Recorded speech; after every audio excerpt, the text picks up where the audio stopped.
Bonjour, ce tuto va vous montrer comment comptabiliser pour une période définie, dans cet exemple l'année 2008, les dents de sagesse extraites avec la ventilation des 18, 28, 38 et 48.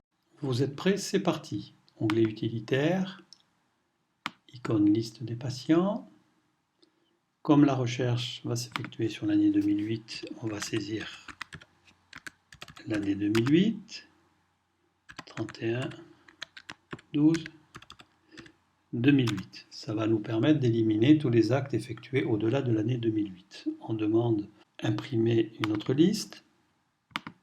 Dans toutes les tables, on va choisir la table acte. Et ici, on va choisir lettre clé. On va mettre sur la petite fenêtre de droite en faisant un glisser-déposer pour avoir un tri, ce qui va nous faciliter la recherche par la suite. On choisit le numéro de dent, bien sûr, puisque la recherche se fera sur les dents de sagesse.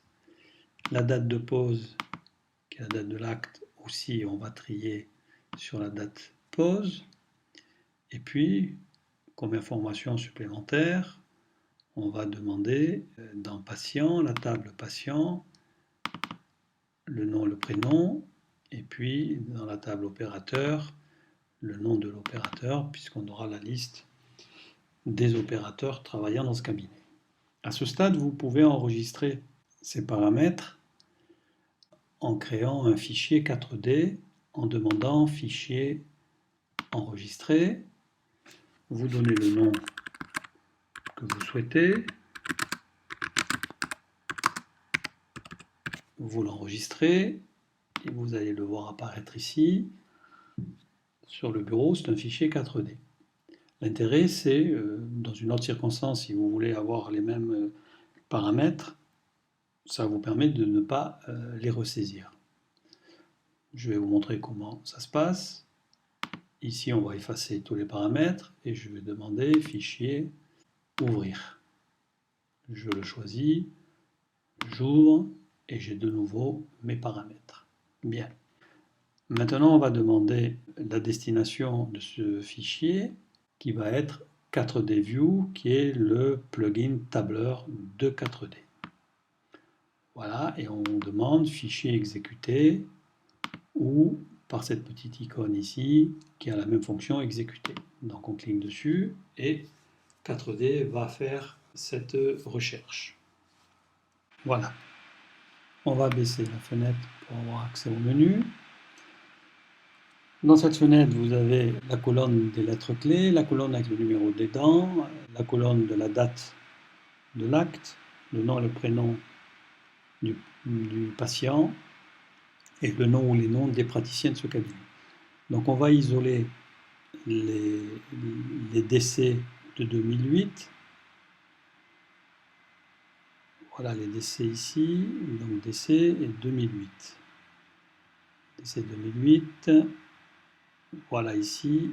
On sélectionne cette cellule ici, on appuie sur la touche majuscule, dite aussi touche Shift, on la maintient enfoncée et on va chercher le dernier décès de 2008, qui est ici. On sélectionne la cellule à l'extrême droite, car on veut avoir la totalité de ces colonnes qui contiennent des informations qui nous intéressent. Là, on demande à 4D de définir cette zone comme la zone d'export et on lui demande d'exporter. Il nous demande de nouveau un nom qu'on va saisir, sagesse 2008, on l'enregistre, il va s'afficher sur le bureau. Le voilà. Ce fichier, on va l'ouvrir maintenant avec Excel.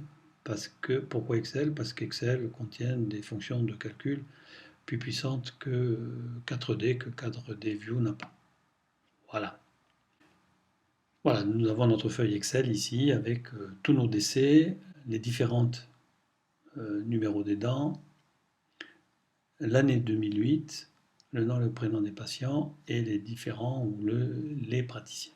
Bien.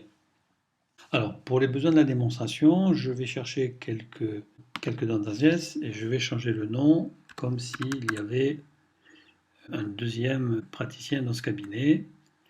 Ici, ici aussi. Voilà, prat 2, OK. On va faire un copier-coller, ça sera plus facile. Copier, on va trouver d'autres temps de sagesse ici. Coller. Là, je cherche, il y en a une, c'est déjà fait. Et ici, coller. Et ici, coller. Voilà. Donc, on a 2 praticiens dans ce cabinet. On va se faire un petit tableau pour avoir, dans lequel il va y avoir tous les calculs et les résultats. Alors, on va faire du formatage, cellules. Voilà, déjà, on va faire ça. Là, on va mettre numéro dans. Là, la 18, la 28, la 38, la 48, total. Et là, total cabinet. Ok, on va élargir la colonne. Voilà, ici on va mettre le nom des praticiens respectifs. Et là, prat 2. Bien. Dans ce petit tableau, on va maintenant saisir les formules de calcul. Alors dans cette cellule, on va saisir une formule de calcul qui va être le total des dents de sagesse extraites par ce praticien Bardi-Henry. Donc on saisit une formule de calcul qui se saisit toujours dans Excel en commençant par le signe égal, somme, la totalité de ces 4 cellules. On valide. Ici, on va saisir la même formule de calcul. Ici, on saisit, et là, c'est le total du cabinet, donc égale somme de cette cellule-là et de cette cellule-là, c'est-à-dire le total de chacun des praticiens. OK. Maintenant, il va falloir rentrer dans les cellules ici qui concernent les praticiens la formule de calcul qui va donner la ventilation de chacun d'eux des 18, 28, 38 et 48. Alors on va commencer par la première et on va saisir une fonction de calcul, donc toujours somme, et cette fonction s'appelle somme prod. Il faut définir une matrice. Là, on va définir la matrice qui comporte le numéro des dents, c'est la colonne BB, et on va dire que dans cette colonne, la recherche doit s'effectuer sur la 18. Donc on saisit égale 18. Bien, on ferme et on fait que la recherche simultanément se fasse aussi sur un nom de praticien, en l'occurrence, c'est Bardi-Henry.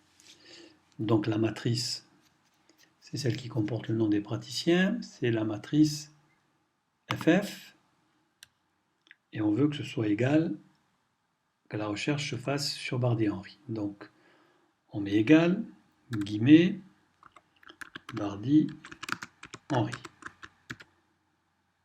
Et guillemets. Alors, 2 remarques, ce n'est pas sensible à la casse, donc vous pouvez l'écrire en majuscule ou en minuscule, mais il faut qu'au niveau de l'orthographe, ce soit strictement le même orthographe que le nom et le prénom du praticien qui figure dans la colonne. Sinon, vous aurez un résultat faux. Deuxièmement, vous voyez que c'est le nom ici alphabétique est saisi entre guillemets, parce que pour Excel, tout ce qui est alphabétique doit être saisi entre guillemets, alors que pour le numérique, ce n'est pas nécessaire. Donc 18, il n'y a pas de guillemets. Bien, là vous avez des références, ce qu'on appelle des références, BB et FF, qui sont des matrices, qui sont des références relatives. Pour des raisons de résultats de calcul, de justesse de résultats de calcul, on va transformer ces références relatives en références absolues. Donc on appuie sur la touche commande et la touche T de la lettre clé. Il faut mettre le curseur devant la lettre. Voilà, commande T. Et ici, commande T. Voilà, nos références sont devenues des références absolues qui se repère au signe dollar qui se place devant les lettres et éventuellement des numéros des lignes et les lettres des colonnes.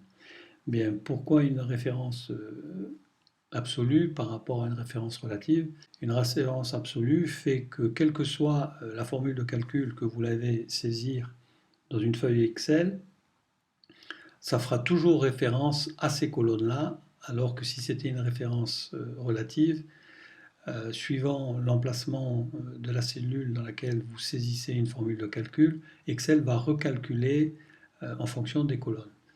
Pour être plus clair et vous donner un exemple un peu simple, c'est comme si dans la rue, quelqu'un vous demande une adresse et que vous lui répondiez c'est la première à droite, puis la deuxième à gauche, puis la quatrième à droite. Ça, c'est une référence relative, c'est-à-dire qu'elle est relative à votre position. Si vous lui dites, vous lui donnez comme référence l'adresse 15 boulevard Victor Hugo, c'est une référence absolue. Quel que soit l'endroit où vous êtes, c'est toujours 15 boulevard Victor Hugo. Et bien là, c'est la même chose. Voilà. Donc maintenant, je valide cette formule de calcul et vous voyez déjà apparaître un chiffre 6 qui est le nombre de 18 extraite par Bardet-Henry en 2008. Je vais copier et coller cette formule de calcul dans les cellules suivantes.